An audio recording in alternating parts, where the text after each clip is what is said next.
Assalamualaikum warahmatullahi wabarakatuh. Perkenalkan, nama saya Tia Marcelin dengan NIM F1 S1222108.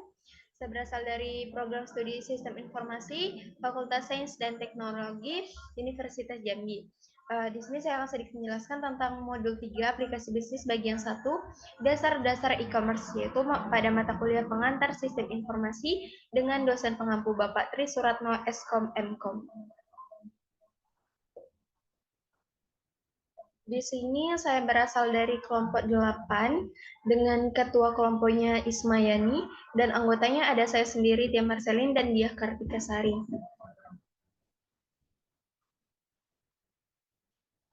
Di sini ada bagian pertama yaitu dasar-dasar elektronik e-commerce. Nah, yang pertama ada pengantar e-commerce. Sistem e-commerce itu bergantung pada sumber daya internet dan banyak teknologi informasi lainnya untuk mendukung setiap langkah dari proses ini. Oleh karena itu, mengembangkan kemampuan e-commerce telah menjadi pilihan penting yang harus dipertimbangkan oleh kebanyakan perusahaan pada saat ini. Lalu yang kedua ada ruang lingkup e-commerce. Nah, perusahaan-perusahaan yang bergantung pada teknologi berbasis internet dan aplikasi serta layanan e-commerce baik sebagai pembeli ataupun penjual bergantung pada teknologi berbasis internet dan aplikasi serta layanan e-commerce untuk menyelesaikan proses pemasaran, penemuan produk, pemrosesan transaksi, dan proses layanan pelanggan serta produk. Contohnya, e-commerce dapat meliputi pemasaran interaktif, pemesanan, pembayaran, dan proses dukungan untuk pelanggan melalui katalog e-commerce dan situs lelang di World Wide Web. Selanjutnya ada teknologi e-commerce. Nah, teknologi yang dibutuhkan e-commerce yaitu sebagian besar teknologi informasi dan internet yang terdapat di dalam sistem e-commerce. Nah, contohnya sumber daya teknologi yang dibutuhkan itu diantaranya berupa hardware, software, data, dan juga komponen jaringan. Lalu ada pun berbagai kategori e-commerce. Yang di sini ada 3 kategori. Yang pertama ada e-commerce business to consumer atau B2C. Nah, perusahaan harus mengembangkan pasar elektronik yang menarik untuk menjual berbagai produk dan jasa ke para pelanggannya. Yang kedua ada e-commerce business to business atau B2B. Kategori e-commerce ini melibatkan pasar e-business dan hubungan pasar langsung antar perusahaan. Lalu yang ketiga ada e-commerce consumer to consumer atau C2C, di mana tempat para pelanggan dan juga perusahaan dapat membeli serta menjual ke satu sama lain dalam proses situs web lelang. Lanjut ke pokok-pokok proses e-commerce. Yang pertama ada pengendalian akses dan keamanan. Yang kedua ada membuat profil dan personalisasi. Lalu yang ketiga ada manajemen pencarian. Lalu yang keempat ada manajemen isi dan juga katalog. Lanjut, ada manajemen ars kerja. Yang keenam, ada pemberitahuan kegiatan. Yang terakhir ada pengendalian akses dan juga keamanan. Nah, lanjut ke bagian 2, ada aplikasi dan berbagai isu dalam e-commerce. Nah, yang pertama ada tren aplikasi e-commerce. E-commerce itu mengubah cara bagaimana perusahaan melakukan bisnis secara internal dan juga eksternal. Contohnya, e-commerce antara perusahaan dengan pelanggan atau B2C tadi berpindah dari hanya menawarkan informasi multimedia atas perusahaan dari situs web perusahaan broad hardware. Kemudian ada faktor-faktor keberhasilan e-commerce. Yang pertama ada pilihan dan nilai. Pilihan produk yang menarik, harga yang bersaing, jaminan kepuasan dan dukungan pelanggan setelah penjualan. Lalu yang kedua ada kinerja dan pelayanan, navigasi, proses belanja dan pembelian, serta konfirmasi pengiriman yang cepat dan mudah. Yang ketiga ada tampilan dan rasa, pajangan web, situs web, area belanja, produk multimedia, halaman katalog, dan fitur belanja yang menarik merupakan salah satu faktor penentunya juga. Lalu yang selanjutnya ada iklan dan intensif.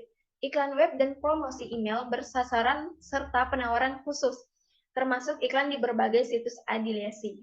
Lalu ada perhatian personal. Nah, halaman web personal, saran produk yang dipersonalisasi, iklan web dan pemberitahuan email, serta dukungan interaktif untuk semua pelanggan. Lalu hubungan dan komunitas. Komunitas virtual, para pelanggan, pemasok, perwakilan perusahaan, dan lainnya melalui news group atau ruang bincang, serta berbagai hubungan ke situs-situs terkait. Dan yang terakhir ada keamanan dan keandalan. Keamanan informasi pelanggan dan transaksi di situs web, informasi produk yang dapat dipercaya, serta pemenuhan pesanan yang dapat diandalkan merupakan salah satu faktor terakhir keberhasilan e-commerce. Ada persyaratan untuk toko web. Nah, pastinya kan toko web itu memiliki beberapa persyaratan. Yang pertama yaitu ada mengembangkan toko web. Dan di sini ada yang harus dibangun dan pasar. Yang pertama ada alat desain situs web, template desain situs, layanan desain khusus, hosting situs web. Lalu yang selanjutnya ada pasar. Iklan halaman web, promosi lewat email, pertukaran email web dengan situs afiliasi, dan pendaftaran mesin pencarian. Lalu yang selanjutnya ada melayani pelanggan. Yang pertama layanan, halaman web yang dipersonalisasikan, katalog multimedia dinamis, mesin pencari katalog, dan kereta belanja yang terintegrasi. Lalu transaksi tadi, proses pemesanan yang fleksibel, pemrosesan kartu kredit, pengiriman, dan perhitungan pajak, pemberitahuan pesanan lewat email. Dan yang ketiga ada dukungan, bantuan dari online situs web lainnya, email layanan pelanggan, kelompok diskusi dan ruang bincang, dan hubungan ke berbagai situs terkait. Lalu yang ketiga ada mengelola toko web. Yang pertama ada pengelolaan. Statistik pemakaian situs web, laporan penjualan, dan persediaan manajemen rekening pelanggan, dan juga ada hubungan ke sistem akuntansi.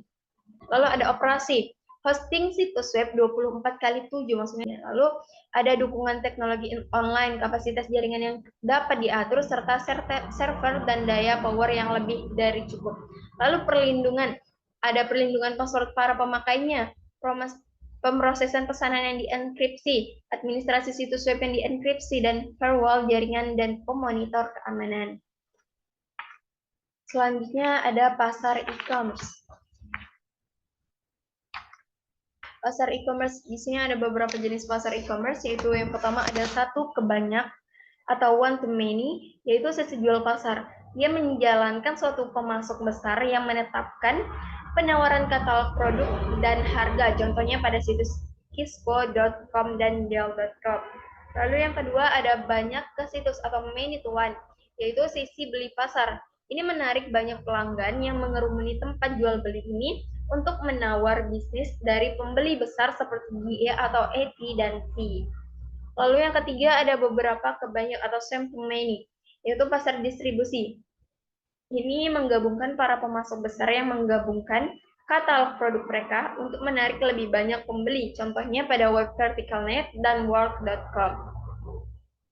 Lalu yang keempat ada banyak ke beberapa, yaitu atau many to some. Pasar pengadaan barang. Nah, ini menggabungkan para pembeli besar yang menggabungkan katalog pembeli untuk menarik lebih banyak pemasok dan lebih banyak persaingan serta dengan harga yang cukup rendah. Dan yang terakhir ada banyak ke banyak atau many to many. Pasar lelang yang digunakan oleh para pembeli dan penjual yang dapat membuat berbagai lelang dari pembeli atau penjual untuk secara dinamis mengoptimalkan harga mereka.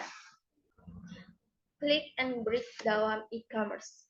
Perusahaan mengetahui bahwa keberhasilan akan datang bagi siapa saja yang dapat menjalankan strategi click and break atau klik itu atau clicks berarti menggunakan internet, sedangkan breaks atau batu bata berarti menggunakan bangunan atau toko sebagaimana penjualan tradisional. Jadi perusahaan ini memiliki baik toko virtual maupun toko yang sesungguhnya yang berbeda, akan perlu mengikuti jalur yang sangat berbeda untuk memutuskan seberapa dekat atau jauhnya integrasi usaha internet mereka dengan operasi tradisional mereka. Nah, internet ini hanyalah saluran lain yang dipasang ke dalam arsitektur bisnis mereka. Nah, di sini kami mengambil studi kasus pertama, yaitu e-banking, mengelola keberhasilan dalam pasar online yang dinamis. Adapun pertanyaan dari studi kasus kami yaitu yang pertama, mengapa e-bank dapat menjadi pasar online yang begitu berhasil dan beraneka ragam? Lalu yang kedua, menurut Anda, mengapa e-bank telah menjadi penjual mobil bekas online offline terbesar dan penjual online terbesar untuk beberapa produk tertentu lainnya, seperti komputer serta perlengkapan fotografi? Dan pertanyaan ketiga, apakah berpindah dari pasar lelang murni C2C ke perusahaan besar dan kecil untuk menjual ke pelanggan dan perusahaan lainnya, kadang dengan harga tetap adalah strategi jangka panjang yang bagus? Mengapa dan mengapa tidak? Baiklah, kami akan menjawab pertanyaan dari studi kasus kali ini. Yang pertama, mengapa e-bank dapat menjadi pasar online yang begitu berhasil dan beraneka ragam? Nah, kami akan membahasnya. E-bank ini dapat menjadi pasar yang begitu berhasil dan beraneka ragam karena ia memiliki beberapa keunggulan dibandingkan dengan pasar online lainnya. Nah, adapun beberapa keunggulan tersebut memiliki sistem respon di mana penjual dan pembeli bisa memberikan peringkat satu sama lain dalam setiap transaksi e-bank. Nah, di sini juga memiliki sistem keamanan yang baik seperti memiliki pasukan polisi sendiri yang akan mengawasi penipuan dan akan mengeluarkan para pelanggar dari pasar e-bank. Nah, e-bank juga memiliki fitur mirip bank yang memungkinkan pelanggan untuk melakukan pembayaran secara elektronik kepada penjual. Nah, e-bank yang tidak memiliki kartu kredit yang paling unik adalah e-bank memiliki program suara pelanggan atau Voice of the Pelanggan. Dalam program ini, e-bank selalu melaksanakan kebijakan baru, tidak peduli sekecil apapun, sehingga pemakai memiliki inisiatif untuk memperluas ekonomi di e-bank. Kemudian, kegiatan yang ramai di e-bank pun menyediakan berbagai produk dan pemain masuk dalam ekonominya yang menguntungkan mereka. Nah, dengan beberapa keunggulan berikut tersebut, bisa dikatakan e-bank adalah pasar online yang berhasil. Lalu pertanyaan studi kasus kedua,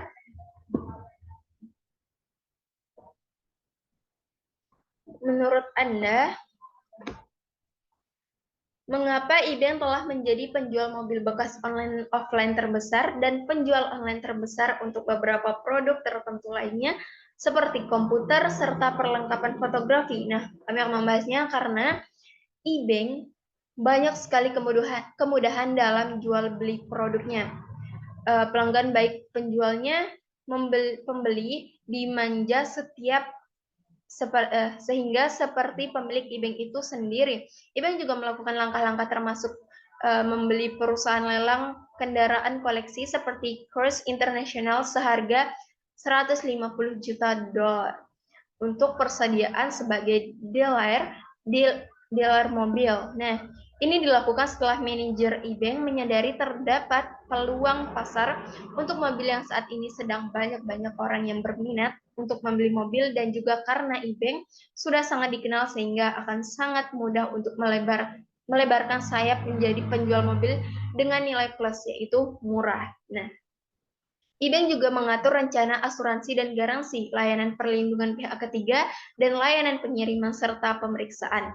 Karena dengan e-bank, mereka menganggap penjualan mereka itu akan meningkat seperti penjualan barang-barang lain e-bank. Dan ternyata benar, e-bank pun saat ini dikenal sebagai penjual online terbesar untuk komputer dan perlengkapan fotografi.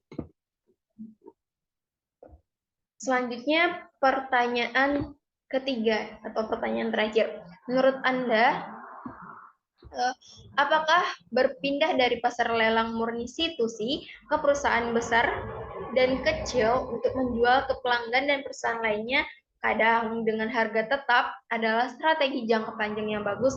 Mengapa atau mengapa tidak? Nah, menurut kami itu bisa menjadi strategi yang sangat bagus karena dilihat dari semakin pesatnya pertumbuhan ekonomi dari e-bank itu sendiri yang awalnya hanya menyediakan layanan untuk menjual dan membeli antara customer, lalu berkembang menjadi perusahaan besar dan kecil dan mendapatkan banyak keuntungan. Itu bisa saja menjadi strategi jangka panjang yang sangat bagus. Dengan adanya perusahaan besar dan kecil tersebut, e-bank tentu saja akan selalu pemasok keperluan produk mereka, sehingga para pembeli bisa kapan saja membeli barang mereka kapanpun mereka mau. Sedangkan dengan situsi, barang yang diinginkan pembeli kadang tidak tersedia, sehingga mereka tentu akan mencari toko lain, di mana itu bisa mengurangi jumlah customer mereka. Nah, baiklah, itu tadi sedikit penjelasan saya tentang bab 8, sistem elektronik e-commerce.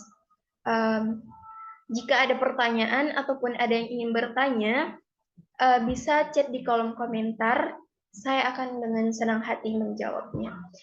Saya akhiri video pada kali ini. Kurang dan lebihnya saya mohon maaf apabila banyak kesalahan dalam penulisan dan juga kata-kata saya yang kurang baik, saya mohon maaf. Saya akhiri. Wassalamualaikum warahmatullahi wabarakatuh.